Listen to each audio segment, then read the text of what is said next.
This is 10 records that blew my mind. I don't know about you, but I've, I've thought a lot about, I think about concepts, about conceptually making videos here and there. Obviously, I show new records like a lot of you, records you pick up, vinyl finds, that's all fun, and I enjoy that. But I also like doing themed videos and showcases from my collection. And lately, especially in the last 6 months during this global pandemic and shutdown, I've sort of looked back on, on my life and look back on my years growing up with different musical tastes and introductions to all kinds of music. And I was thinking about this, and I thought about putting this video together on and off for a while now. So again, it's 10 records that have blown my mind. 10 records that blew my mind in the past tense, but they still do. And these are not absolutely my favorite records. In fact, some of these records, when I bought them, I just did not get on. Literally, I had what the fuck moments on some of these, as maybe many of you have had too. Also, looking back, I remember getting these records so vividly and know the moments that I either first held in my hand, first saw the covers, and first listened to them. And these are records that range from 1966 to 1971. So we're just talking about 5 years of music. And these are from the time I was 12 and a half years old to 17 years old. And what a time to grow up and listening to and discovering this type of music. Literally WTF moments in music. Music in the background as we're going is it's called Minimalist, LCO8, and Christopher Warren Green, I believe, is the conductor with the London Chamber Orchestra. That's what LCO is. He did a series of records. This is minimal record, and the music on here are composers by Philip Glass, John Adams, Steve Reich, and Dave Heath. So this has a lot of sort of minimalist avant-garde compositions.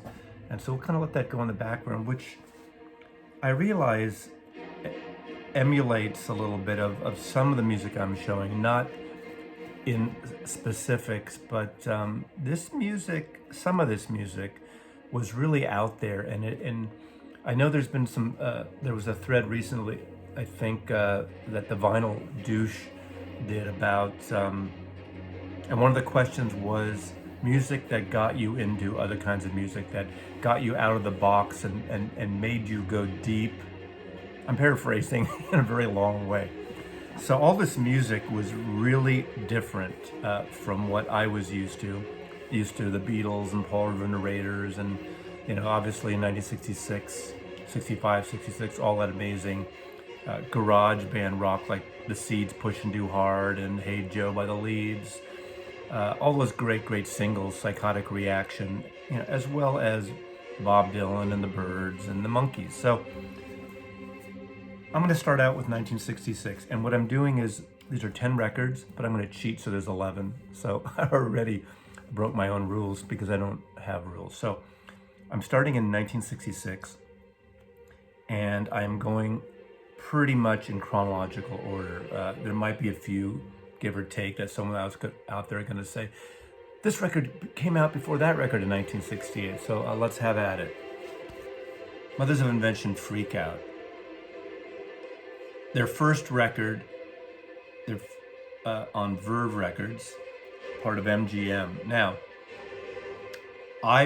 there was a record store, a music store that us kids used to go into, and 1966 was the time that I started my first band. 12-year-olds were starting a band.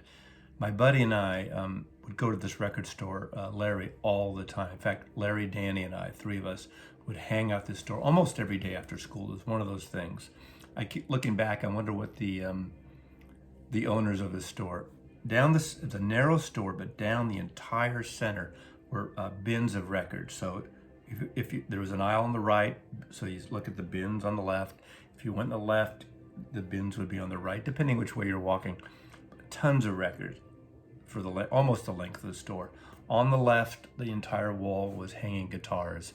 On the right were glass cases. I remember this store so vividly. I spent so much of my my youth at this store after school and on the weekends. We'd play the guitars. We tried the things we wanted, guitars and drums we wanted. I was playing drums at the time with Larry. We both played drums in the school band, stage band and orchestra. I was playing timpanis, and Larry and I wanted to start a band. If you've seen the drum set in my office down here, that was Larry's latest set. And when he passed away, when I moved to Seattle, his wife gave it to me as a gift. I don't play drums very well. I don't play guitar very well, but I love it. So Larry and I and Danny, we were starting our band, and we'd hang out there. I switched to guitar, and on the right in those glass cases were microphones and harmonicas and picks and cables and all the accessories. In the back were the drums and amplifiers and other gear.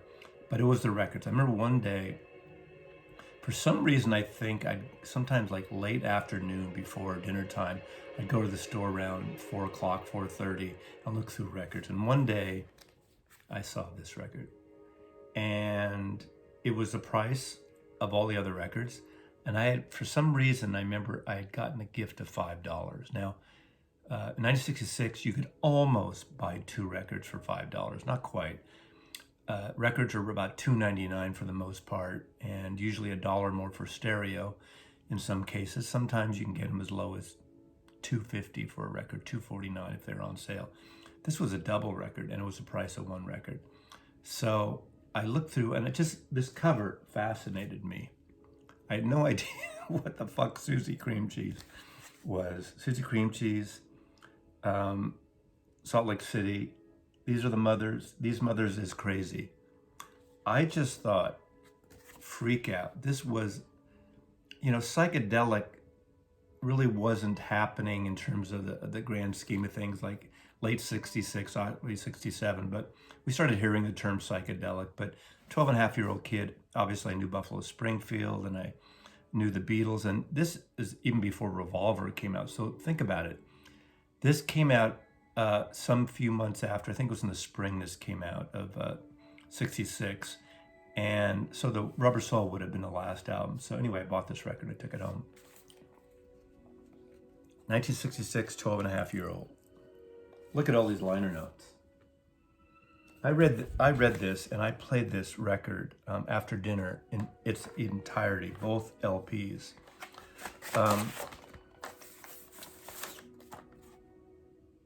Verve Records, MGM. I did a video recently on Verve, which obviously started as a jazz label, and then in '62 it was sold to MGM. And obviously this year, not only did they put out this, they put out the first Velvet Underground record, which I didn't get until 67 or 8, I think.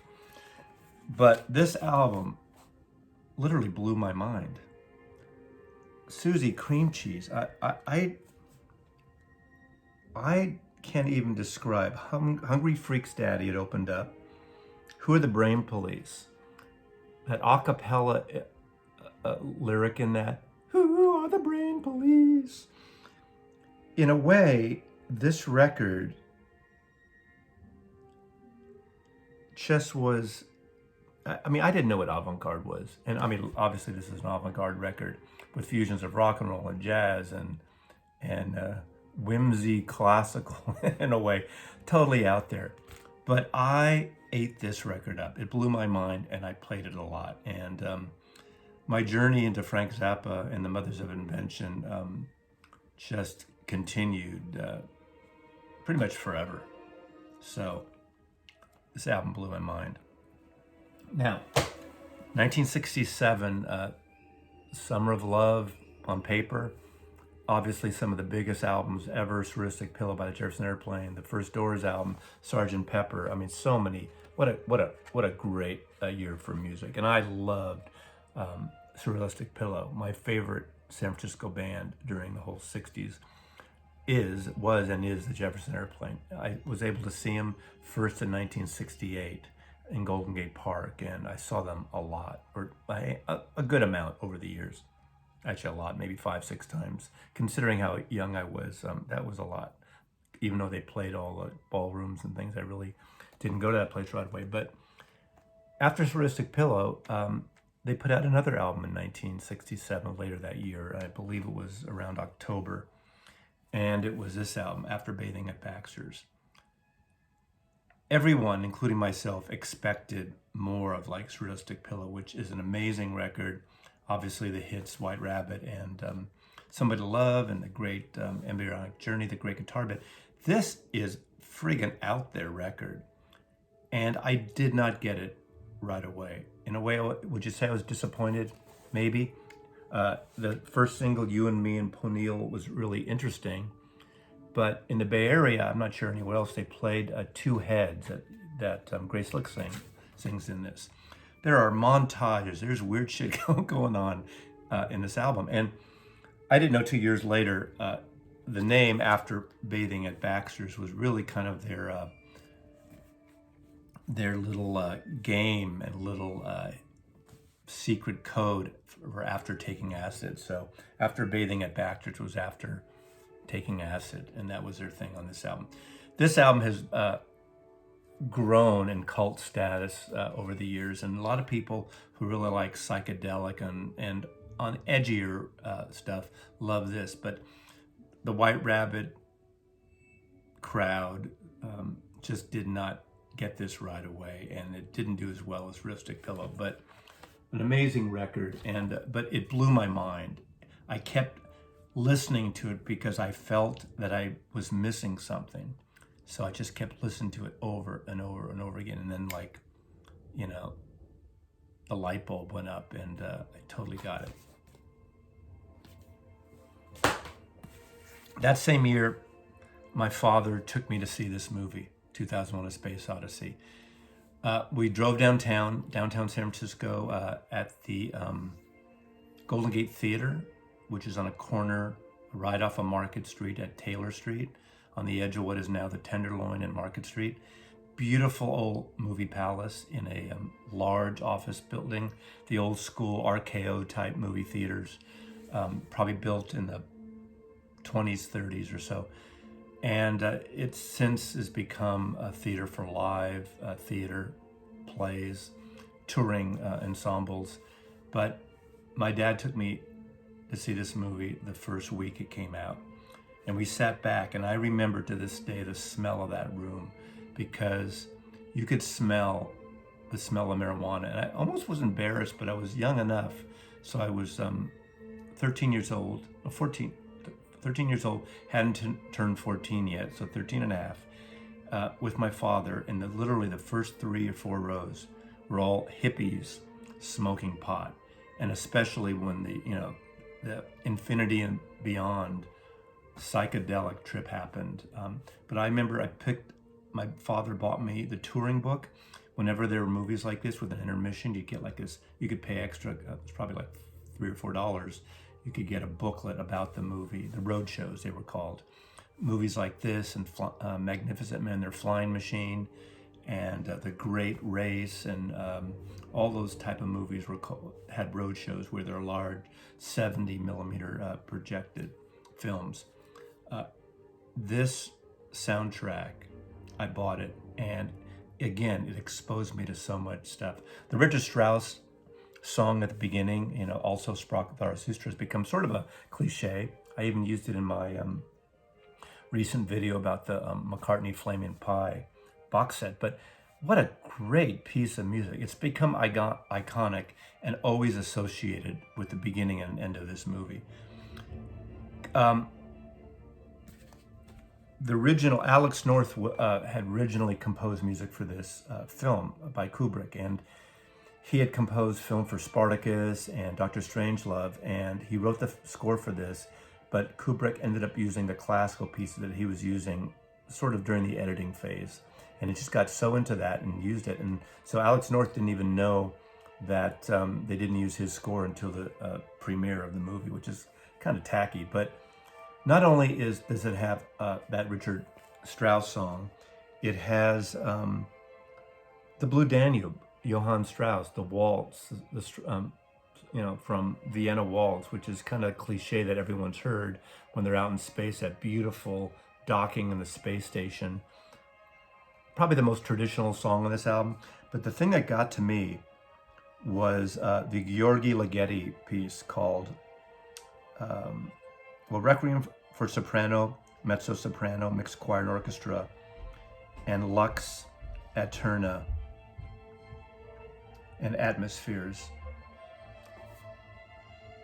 The ambient feeling of that, I didn't know what ambient music was. I didn't know what 20th century classical music was, that kind of mood. I played this record all the time in my bedroom at home, literally after this movie came out. I went to see the movie 3 more times with my friends at downtown at that theater. We took the streetcars downtown, and this record and this movie blew my mind.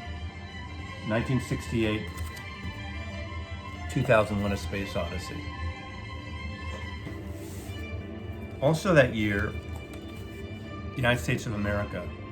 I bought this album. I had no idea what it was, and I only bought it because it came in this cover, Sight Unseen. Or actually, I saw it, but I didn't hear it. I never heard it. I didn't know anything about it. I got it home.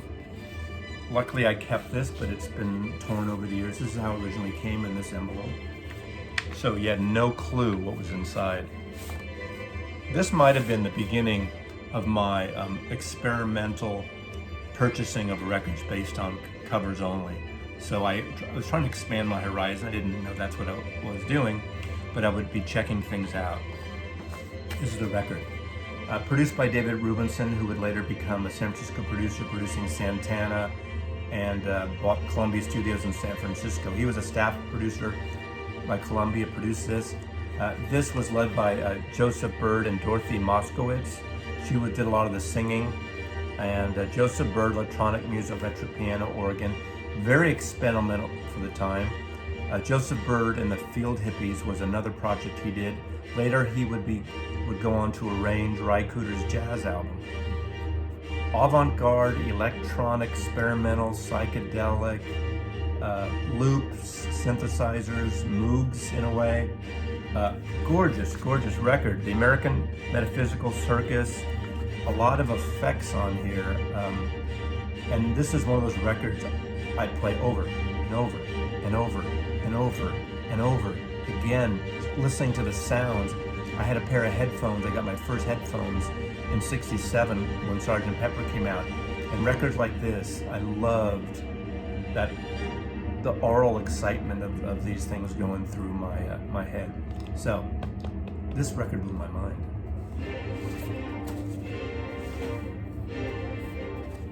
Procol Harum, second album.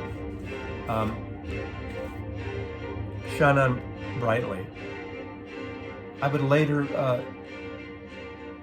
think that Salty Dog might be my favorite, but this is very close. Salty Dog came out after this. This is Procol Harum's second album, after the album that did not originally include, but after their single Whiter Shade of Pale. Just to show you, this is how it came out in the UK cover. This is the American cover that I knew. I never knew this other one till years later.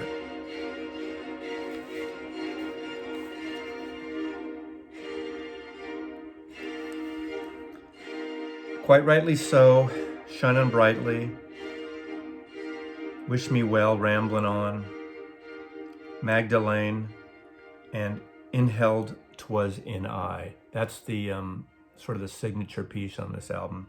It's about an 18-minute album closer on side 2 that has all these parts and pieces, almost like a mini opera with different sections. The name Inheld 'Twas in I comes from the first word sung in each section, plus one little thing added on at the end. So Gary Brooker's one of my favorite sort of blue-eyed soul singer, great piano player and vocalist. Matthew Fisher, great organist who wrote the sort of the intro based on the Bach thing of Whiter Shade of Pale. They had their own lyricist, Keith Reed, and of course they had the great guitar player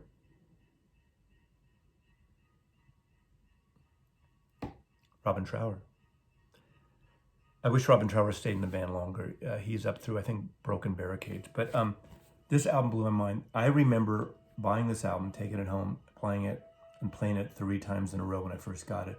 This is one of those records that every night, maybe a month, I'd play it at least twice, over and over and over again. It's kind of like young kids watching videos. Any of you are parents, you know that your kid watches the video over and over again. But this album blew my mind. And to this day, I remember those feelings of being, 13 years old, pushing 14, and just loving this record. I think it's an amazing record. So ultimately, it probably is my favorite, even though I think Salty Dog is the better record.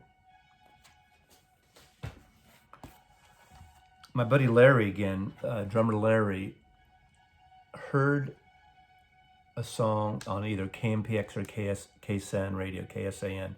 Those were the underground radio stations in San Francisco. It was KMPX morphed into KStand, and they play some really wild stuff for obvious reasons. And Larry had a sense of humor, even totally out there. It goes beyond my sense of humor. I mean, almost like Tourette's in a way. And he would come one day to school, and he started doing this, like, looking back on it, it's almost like a mini rap thing, but he goes, "Lily putting my coattails, do the Zambouji, do it, Lily, boom, back-a-doom, ba-doom, back-up, boom, jack." Rare Soul. Melvin Van Peebles, Rare Soul, 1968 record. Melvin Van Peebles would become a film director, filmmaker. He put this out in 1968. I think this was his first album he put out. He was, like, in a way, a rapper, the beginning of rap music, before Gil Scott-Heron was doing his thing. He was a poet. This is very soulful, a little funky, but very jazzy. And that one song especially, I bought it for that one song, and it's side 1, it's called "Lily Done the Zambouji Every Time I Pulled Her Coattails." 7 minutes and 15 seconds. It's kind of this ongoing, like, kind of out there, ambient, jazzy, instrumental stuff. And he's doing this poetry and really talking. It's very moody, ethereal. Then all of a sudden, like a chorus every couple minutes, the drum comes in, the bass comes in, and he goes, "Do it, Lily, boom, jack, boom, boom, jack." Amazing song, amazing piece of music. I don't know if, I haven't heard this anywhere since, but it's really about the time, about the moment. I mean, just, an amazing, interesting, out there record. He produced, conceived it, sings it, and this record blew my mind. A record I bought, I had no idea what I was buying, was this. This is the album before Trout Mask Replica. Strictly Personal, Captain Beefheart is a Magic Band. Now, this is not my original copy. In my mind, I thought it came with a sleeve, like an envelope, but I can't remember. I got this one later because I got this record, I brought it home because I heard it was kind of bluesy. I didn't hear anything about it. I'd heard about Captain Beefheart. Photographs do not bend. There's a joke in the Postal Service, in mail carriers. When you put this, if you send something like a photograph in the mail to someone and it says, "Photographs do not bend," a mail carrier will bend it in half and write, "Yes, they do." So next time you want to write something like that, write, "Photographs, please do not bend." When I opened this cover, this blew my mind. This is a cutout copy, a punch copy, because my original copy, I had it for about 2 or 3 weeks and I ended up getting rid of it. I brought it back. I think I went to Woolworths near me, and for some reason they took it back, or they let me exchange it, even though it was open. They didn't give a shit. It wasn't like record stores, but I bought it at Woolworths. And it's just, I did not get his voice. I did not get his manic, I mean, if it was a straight blues record like Howlin' Wolf, or, you know, that kind of voice, that scratchy kind of voice, would be great. But it's like Howlin' Wolf freaking out. And I did not get it. Years later, I got it, and it blew my mind. I mean, it actually blew my mind when I first got it, but not in a good way. Don Van Vliet is Captain Beefheart, and he went to high school with Frank Zappa. So obviously they became lifelong on and off collaborators and friends, and worked over the years together. But this also album was, I think he was signed by Bob Johnson. Not this one. Later, I'm thinking of Bob Johnson, not Bob Johnson, Wilson. That's Mothers, never mind. I missed that story before. So anyway,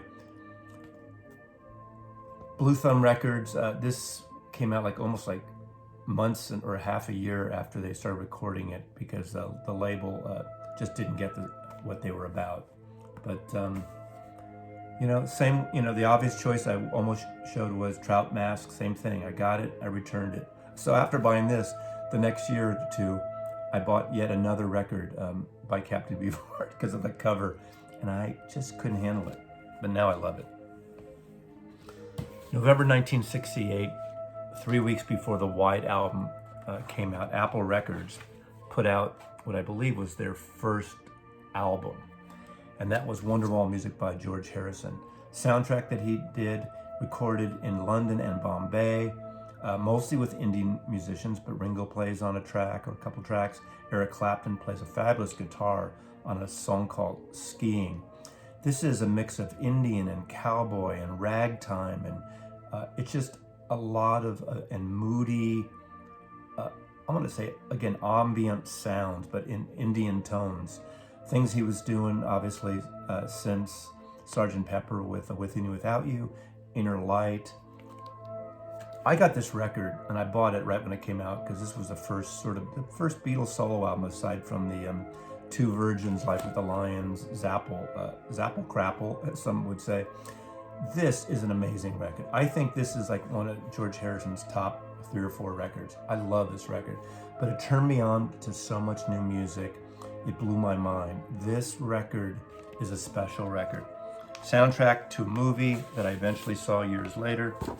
This is a German edition, Horzu edition.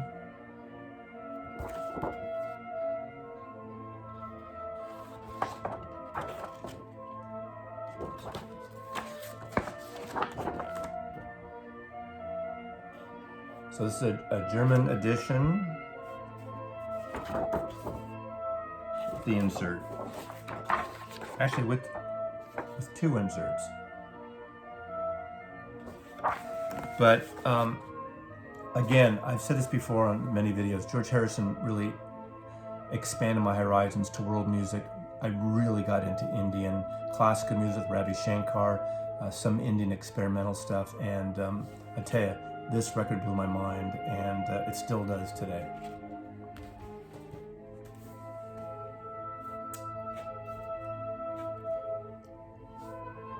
Pink Floyd I had been into, but this was different, a different Pink Floyd album for metal, especially Echoes. The entire, entire side 2 Echoes, for a lot of reasons, a lot of personal reasons, which I've said in a previous video, which I'm not going to get into now. But just aside, the opening of the song, One of These Days, Saint-Tropez, beautiful, kind of a folky song. This is really special to me, and after this, I got into them before this, but I just would buy everything from them, and I finally was able to see them in, I think it was March of 1972, and this was, 4 or 5 months before Dark Side came out, and I played at Winterland.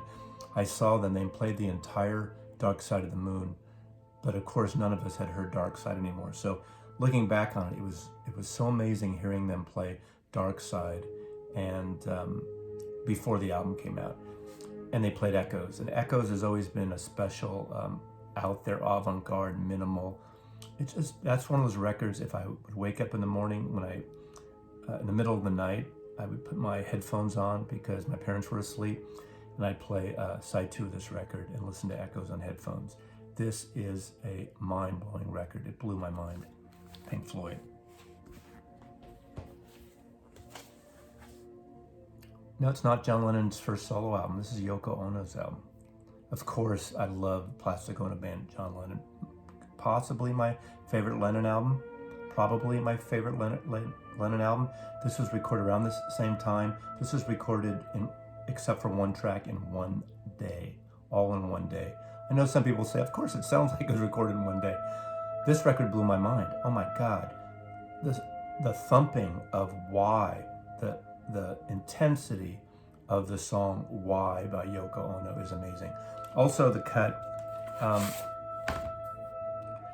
was John Lennon, Yoko Ono, Ringo Starr, and Klaus Voormann. So it's such a minimal record, such a beautiful, intense punk record.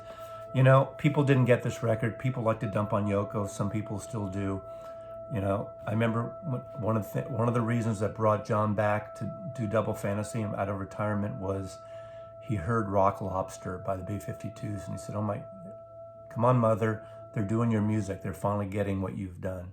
And there is truth to that. Listen to Rock Lobster after you listen to Why or any of the Yoko songs. Of course, the cover is just to reverse the position of the two protagonists, if you will, on the cover of this. But also, there is a track on here called AOS, and it was a tape for the show recorded at the Albert Hall. And what's special about that, and I didn't know who this guy was at the time, it's with Ornette Coleman on trumpet, Edward Blackwell on drums, David Eisenzen on bass, and Charlie Hayden on bass. So avant-garde jazz stuff working with Yoko Ono, and Ornette Coleman would work on another Yoko album too, another record. But interesting thing, this record was so out there, but this record definitely blew my mind, and I'm a big fan of it. Okay, that's 10. But lastly, I'm gonna do one more, and this came out in 1970, and this is an album I bought in 1970, Bitches Brew. I never had a Miles Davis record until this record. I kept hearing, I've heard his name, and you know, I didn't know Kinda Blue, I didn't know any of that stuff. I didn't really buy any jazz music at all, as I remember. But I love the cover. I heard this is rock and roll, I got it, and I brought it home, played it probably twice, maybe 3 times. Had no idea about it. I didn't get it. I returned it. 3 or 4 years later, I was working in a record store, and someone's playing it, and I got it. It hit me, blew my mind.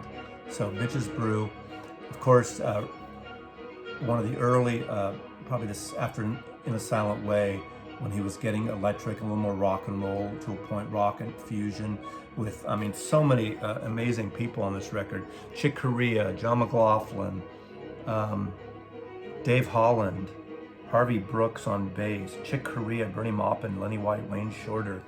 This is one motherfucker of a record, and a lot of it was just recorded and then edited in parts and pieces with overdub and tape loops and edits, and by Teo Maceo. Great record. And I think it's, I mean, obviously, looking back on it, it's such an important record, but this record blew my mind. So there's 11 records that blew Mazzy's mind. What records blew your mind? Mazzy loves you. Lily doing the Zambouji. Zambouji, that's what I used to call the funny kind of dance she do. Lily do the Zambouji every time I pull her coattail. Scream and scratch her. Make your heart bust with pride. Lay there, catch her breath, getting herself back together. Then, the greatest thing on earth, she'd jump up and do that Zambouji, baby. For all she was worth. For me. Lily danced the Zambouji every time I pull her coattail. I can see it now before me, as plain as day. Do it, Lily.